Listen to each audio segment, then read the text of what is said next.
Alors, quand on est dans l'eau, la tentation là, c'est de laisser la braise s'éteindre tout simplement. Non.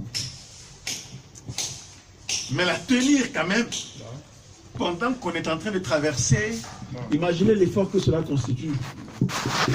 Ok? Et choisir de s'appeler Ouri. Dans ce contexte-là, il faut le faire. Hein? Masha'Allah. Mais en fait, je pense que vous êtes plus belle que les Ouri. Hein? C'est pas les cheveux.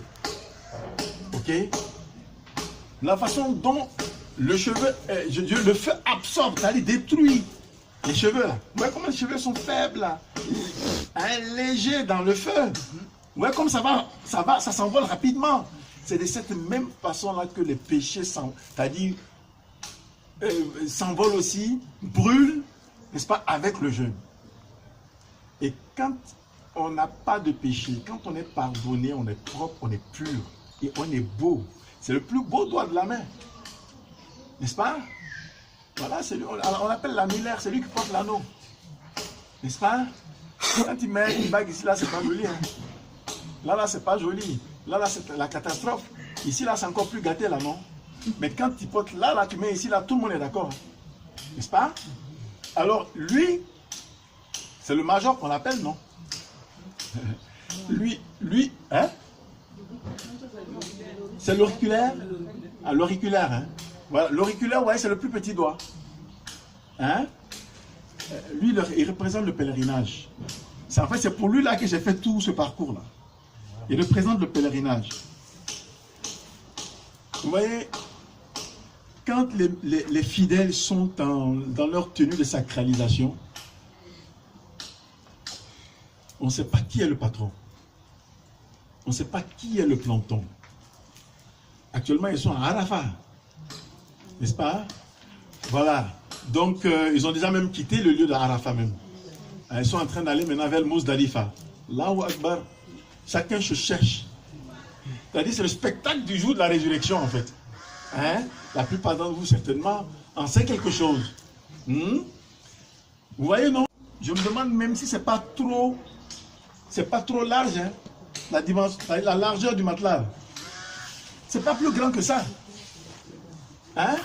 Ouais, le grand patron, c'est-à-dire qui dort dans une chambre qui est plus grande que le salon là, hein, sur un matelas souvent même de 4 places, il se retrouve dans ce périmètre là, juste à côté à quelqu'un.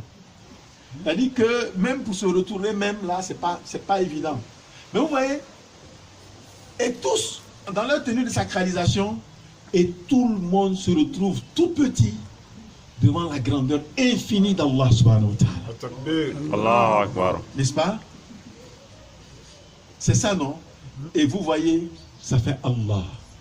Alif, lam, lam, ha. Allah. Et ce sont autant de choses par lesquelles Allah nous montre que c'est lui qui nous a créés. Et en nous, tout est signe. Tout est signe de sa majesté. Tout est la marque de son empreinte, en fait. N'est-ce pas? Donc, je reviens encore sur le pèlerinage dont je suis en train de parler, là, pour parler de Arafat. Vous voyez, actuellement, les gens sont en train, donc, de retourner à Allah son unicité, de lui retourner sa majesté, lui retourner toutes les grâces qu'il y a dans cet univers, parce que celui en est l'auteur. Mais Allah, il est tout aussi présent à Arafat qu'il est présent ici en Côte d'Ivoire.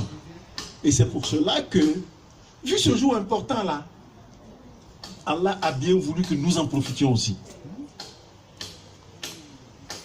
Il nous a donné Arafat ici pour nous, les non-pèlerins. Et c'est pour cela que nous jeûnons aujourd'hui. Mais ce jeûne-là, ce jeûne du jour de Arafat, Allah, il est tellement bon, il est tellement miséricordieux que pour récompense de ce jeûne-là, il nous pardonne 2 années de péché. Allahu Akbar. Allahu Akbar. Est-ce que vous imaginez 2 années de péché? Une année passée et une année à venir. Ah, Si chaque année, toi tu as 2 années de péché pardonné, chaque année, si Dieu te donne 40 ans dans Arafat là, ton jeûne de Arafat seulement là te garantit le paradis. Allahu Akbar. Et ce n'est pas fortuit lorsque le prophète sallallahu alayhi wa sallam a dit que tout le monde ira au paradis, sauf celui qui va refuser. Tout le monde ira au paradis, sauf celui qui refusera. Et ses compagnons de lui demander, mais comment on peut refuser d'aller au paradis? Mais c'est de voir toutes ces grâces-là, toutes ces faveurs d'Allah et donner d'eau. Et donc voilà pourquoi nous avons une fois de plus vraiment à dire Alhamdulillah. Alhamdulillah. Alhamdulillah. Vous savez, nous ne sommes pas les seuls musulmans. Hein. Il y a des musulmans qui ne savent même pas qu'il se passe quelque chose. Oui. C'est-à-dire, il y a des musulmans là, ils ne savent même pas. Ce n'est pas qu'ils n'ont pas l'information, mais leur cœur n'a pas capté.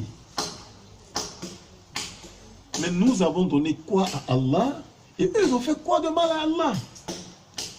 Vous voyez comme jusqu'à quel point on est privilégié. Wallah, ils disent encore Alhamdulillah. Alhamdulillah. Alhamdulillah. Alhamdulillah. Seigneur, pardon, permets-nous de t'être reconnaissants. Pardon, aide-nous à être reconnaissants. Parce que ce sont des faveurs, hein. Ce sont des faveurs. C'est pour ça qu'on doit s'accrocher. C'est pour ça qu'on ne doit pas le laisser. C'est pour ça que, en dehors de ce cadre-là, quand on est seul, on doit toujours se poser la question de savoir, mais qu'est-ce que je dois faire pour que ce Dieu-là soit encore plus satisfait de moi? Regardez, regardez tout ce qu'on a dit du Ramadan. C'est-à-dire que quand on est dans le Ramadan, vous avez l'impression qu'en dehors du Ramadan, il n'y a pas d'autre faveur venant de Dieu. Voilà qu'on est en train de parler. Aujourd'hui là, c'est le jour du grand regret du Shaitan. C'est le jour où il est le plus malheureux. Parce qu'il n'y a pas de jour où Allah pardonne comme aujourd'hui là. Oui. Il n'y a pas de jour où Allah pardonne plus qu'aujourd'hui. Vous voyez? Et Allah nous honore en nous permettant de jeûner. Il nous honore en ayant le réflexe de l'invoquer. Masha'Allah. C'est vrai, le temps, on n'en a pas vraiment assez, mais il est bon qu'on dise 2 mots quand même sur demain. Tout est lié en fait. Tout est lié. Mais avant de revenir à demain, le prophète Sassan nous a enseigné qu'il y a une invocation Arafat, il y a l'invocation de Arafat. Si on ne le savait pas, il faut qu'on le sache aujourd'hui. L'invocation de Arafat, c'est La ilaha illallah, wahdahu la sharika lah, lahul mulku, wa lahul hamdu, wa huwa ala kulli shay'in qadir. Il n'y a de Dieu que Allah, qui n'a point d'associé. À lui appartient la louange et la royauté, et il est capable de toutes choses. Vous voyez que nous, les non-pèlerins, cette évocation a rejoint la Talbiya. Hein? Cette évocation de Arafat rejoint. Ça veut dire que normalement, ce jour est tellement chargé que c'est un jour aussi de connexion avec ceux qui sont de l'autre côté là-bas. C'est ça là, la réalité. C'est ça là, la réalité. Donc on va faire ensemble le zik de Arafat. La ilaha illallah. La ilaha illallah. Wahdahu la sharika lah.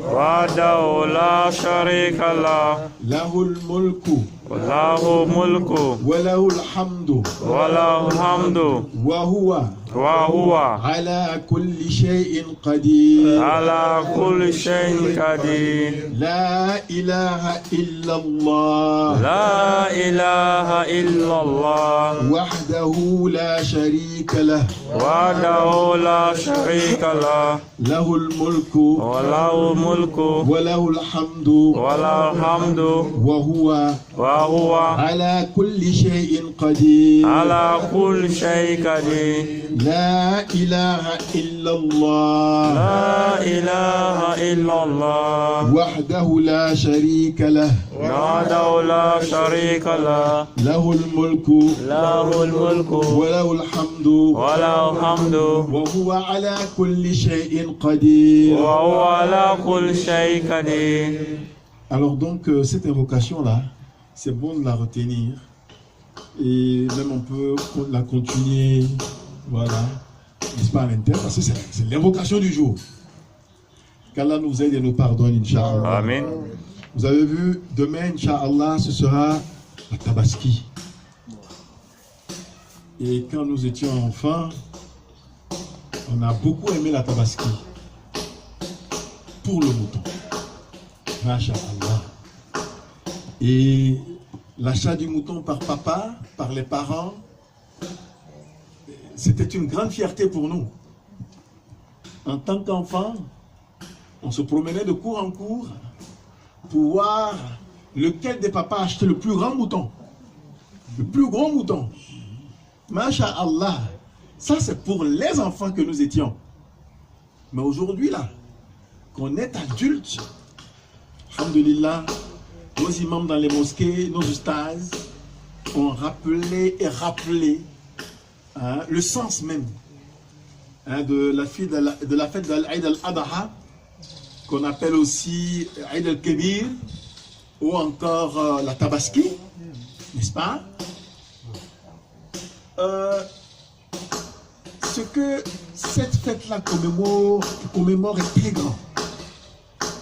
C'est très, très, très, très grand. C'est important que nous... C'est-à-dire qu'il était avec sa femme, il a espéré avoir un enfant. Ils ont atteint un âge très avancé et c'était toujours dans l'épreuve d'enfantement.